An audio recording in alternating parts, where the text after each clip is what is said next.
జయశంకర్ భూపాలపల్లి జిల్లా అంతర్జాతీయ యోగా దినోత్సవం సందర్భంగా జిల్లా కేంద్రంలోని సింగరేణి క్లబ్లో ఆయుష్ శాఖ ఆధ్వర్యంలో యోగా కార్యక్రమం నిర్వహించారు.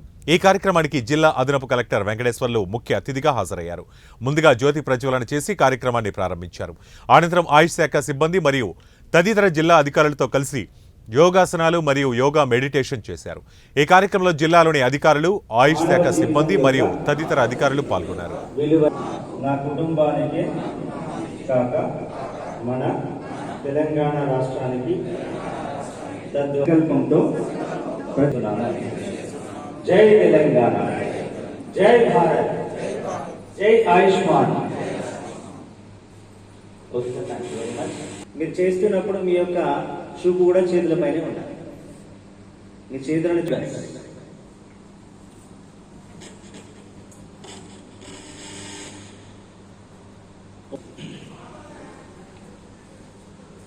వీలైతే 2 చేతులు తాగేటట్టుగా చూడండి. కళ్ళు మూసుకోవద్దు. 5, 4, 3, 2. శ్వాస తీసుకుంటూ నిదానంగా చేతులపై ఎత్తండి. శ్వాస వదులుతూ నిదానంగా ముందుకు వంగండి. ఎంత వీలైతే అంత. చిరునవ్వుతో స్మైలింగ్ ఫేస్. చాలు చాలు చాలు. బొటన వేలు, చూపుడు వేలు తాకించి నిదానంగా వేళ్ల పైన ఇలా ఉండాలి. వేళ్ల పైన ఓన్లీ వేళ్ళే, మడివలు లేపాలి. ఓన్లీ వేళ్ల పైన ఎంత వీలైతే. ఈరోజు మన అంతర్జాతీయ యోగా దినోత్సవం సందర్భంగా మన భూపాలపల్లి శాఖ ద్వారా ఈ ఆయుష్మాన్ వైద్య శాఖ ద్వారా ఏర్పాటు చేసిన ఈ కార్యక్రమంలో పాల్పంచుకుంటున్న డిఎంహెచ్ఓ గారు, మనం ఒకటి గుర్తుంచుకోవాలి, భారతదేశ సంస్కృతిలో ఈ యోగా అనేది ఒక భాగం. ప్రపంచంలో ఎక్కడా లేని విధంగా ఈ యోగా భారతదేశంలోనే ఉండి భారతదేశ పురాణ చరిత్ర సంస్కృతిలో భాగం. ప్రతి ఒక్కరు ఈవెన్ మారుమూల గ్రామాల్లో కూడా ఈ యోగా అనేది రకరకాలుగా ఉంటుంది. కేవలం మరి క్లబ్లలో ఏదో కాకుండా గ్రామీణ ప్రాంతంలో కూడా వారికి తెలిసిన విధంగా వారు యోగా ఆసనాలు కావచ్చు, శారీరక శ్రమ కావచ్చు, ఏదైనా కూడా మన మనిషి యొక్క బాడీకి అవయవాలకి తగిన విధంగా ఒక శారీరక శ్రమ కల్పించాలి. అప్పుడే ఆ పార్ట్స్ అన్నీ కూడా సక్రమంగా పనిచేస్తుంటాయి. మనం ఒక 10 నిమిషాలు కదలకుండా 2 కాళ్ళను ఉంచలేము. ఎందుకు? అవి వెంబడే తిమ్మురులు వచ్చేస్తాయి. అదేవిధంగా ప్రతి బాడీ కూడా అది చేసే పనిని సక్రమంగా పనిచేయించాలి. ఆ విధంగా పనిచేయించినప్పుడు మాత్రమే మనిషి సంపూర్ణంగా ఆరోగ్యవంతుడుగా ఉంటారు. ఎవరైతే పని లేకుండా మంచిగా హాయిగా తిని ఉంటారో వాళ్ళకి రకరకాల సమస్యలు వస్తాయి. మీరు ఒకసారి గ్రామీణ ప్రాంతానికి, పట్టణ ప్రాంతానికి చూడండి. అదేవిధంగా ఒక 50 సంవత్సరాల క్రితానికి ఇప్పటికీ చూడండి. మనిషి యొక్క మనం ఆరోగ్య ఇండెక్స్ పెరిగిందని చెప్పుకుంటున్నాం తప్ప ఎన్ని జబ్బులు, ఎన్ని రకాల జబ్బులు వస్తున్నాయి అనేది ఆలోచించాలి. ఇవి చిన్నప్పుడు 5 కిలోమీటర్లు ఉన్నా కానీ కూడా నడుచుకుంటూ స్కూల్కి పోయేవాళ్ళు. ఈరోజు ఇంటికి బస్ వస్తుంది. శారీరక శ్రమ ఎక్కడ, బాడీకి తగిన శ్రమ అవసరం. అదేవిధంగా ఆటలు, పిల్లలు చదువుకునే ప్లేసులలో ఒక స్కూల్లో ప్లే గ్రౌండ్. ఈరోజు హైదరాబాద్ లాంటి మహాపట్టణాల్లో కానీ అర్బన్ ఏరియాస్లో కానీ ఎక్కడున్నాయి ఆడుకోవడానికి? కంజెస్టెడ్ ప్లేసెస్లో ఇరుకు గదులలో ఉంటాయి. సో ఇప్పుడు చిన్నప్పటి నుంచే ఈ విధంగా ఉన్నప్పుడు ఆటోమేటిక్గా ఈ యొక్క మన మానసిక స్థితి అనేది ఆటోమేటిక్గా తగ్గిపోతుంటుంది. శ్రమ అనేది కంపల్సరీగా బాడీకి అవసరం.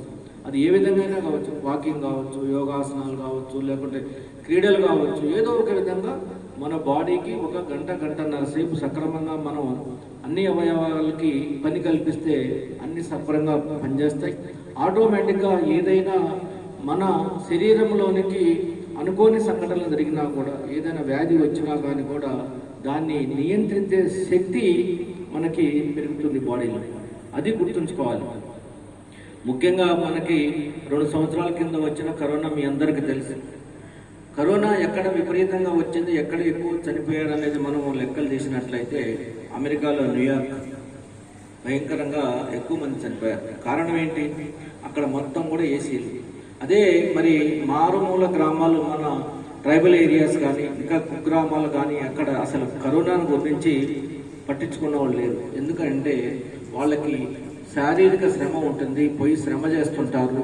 ఒకవేళ ఏదన్నా ఫారెన్ బాడీ వచ్చినా కానీ కూడా బాడీ తట్టుకునే శక్తి, నిగ్రహ శక్తి ఉంటుంది. సో అందుకని ప్రతి ఒక్కరు కూడా మానసిక ఉల్లాసం కోసం, బాడీని సంపూర్ణ ఆరోగ్యంగా ఉంచడం కోసం, ఏదైనా అవంతరాలు వచ్చి ఏదైనా వ్యాధి వచ్చినా కూడా దాన్ని తట్టుకునే శక్తి కంపల్సరిగా ఈ యోగా ద్వారా ఉన్నది. అది నిరూపితం అవుతున్నది. యోగా డైలీ రెగ్యులర్గా చేసేవాళ్ళు, ఆసనాలు చేసేవాళ్ళు, లేదు క్రీడలు ఆడేవాళ్ళు, ఏ విధంగా చేసినా వాళ్ళకి, అదేవిధంగా ఏమి చేయని వాళ్ళకి కనుక మనం కంపారిజన్స్ రెండు విధాలుగా చూసుకున్నట్లయితే చాలా మార్పు కనిపిస్తుంది. అందుకనే ప్రతి ఒక్కళ్ళు కూడా కనీసం నీ శరీరం, నీ ఆరోగ్యం కోసం ప్రతిరోజు 1 గంట కేటాయించినట్లయితే మనలో ఉన్నటువంటి ఈ చెడు పదార్థాలు, ఒబిసిటీ కావచ్చు, బ్యాడ్ కొలెస్ట్రాల్ కావచ్చు, ఏది వ్యర్థాలు కావచ్చు, బయటికి పోవడానికి ఆస్కారం ఉంటుంది.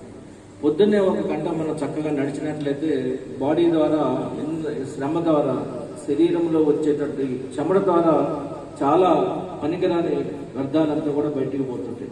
అదే మనం ఏసీలో చక్కగా చెద్దరగప్పుకొని పండుకుంటే ఆ బాడీ చాలా సుస్థితికి గురవుతూ ఉంటుంది.